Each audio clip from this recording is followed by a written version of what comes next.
GP Oil 20W50 yan. Station natin ADB.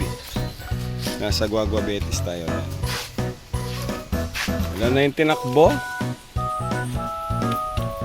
Hindi man nagagamit, pina-change oil.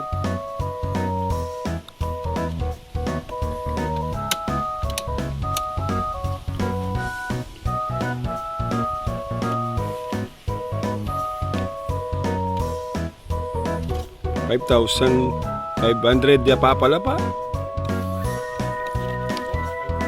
500. Ay. Ulo. O batang bata, 5,000 pa lang tinakbo. Hindi ginagamit. Change oil na natin yan. Okay, change oil time. Dito nga tayo sa harap ng kalsada ni Idol na mag-change oil, no? At napakaganda ng simoy na hangin dito at hindi mainit. So ito na tayo, GP oil, go na tayo at mag-change oil na tayo. Alright, ito na tayo. Babaklasin na natin o luluwagan natin yung kanyang drain plug. Alright.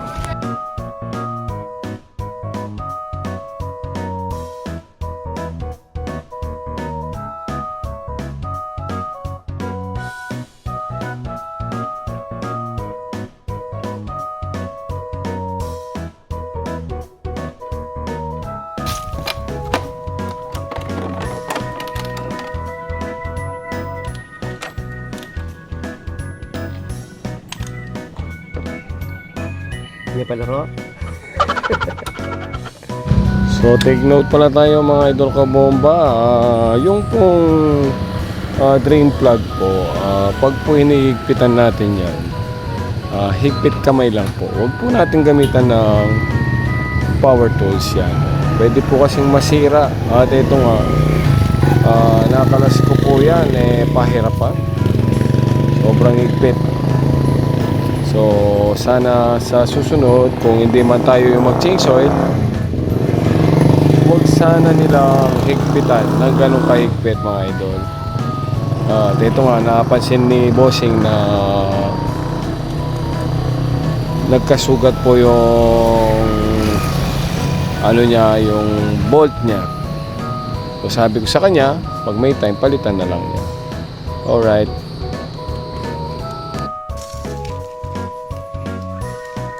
Alam mo, Honda Click rin pa. Tangking anak mo kanyang mga doon. So ito tayo, patiktikan session, no? Diyan, tinagilid pa natin para masimot yung langis ng crankcase niya. So, ilang minuto lang, at tatakpan na natin yan, balik natin yung drain plug, at higpit kamay lang. Tapos salinan na natin ng panibagong langis. Ito yung GP Oil W20 or rather 20W50 yan. Okay. At sa kabila naman, ito yung kanyang sukatan ng langis. Tatanggalin na natin, no? Ako po ay naglalagay ng basahan at tinatanggal ko po yan sa pamamagitan ng pliers, yung flies. Ayan. Yan tinatawag natin. Na luwagan na pagluwag na natin yung ating kamay. Ito na tayo, no? At sasalinan na natin ng GP oil. Ito na.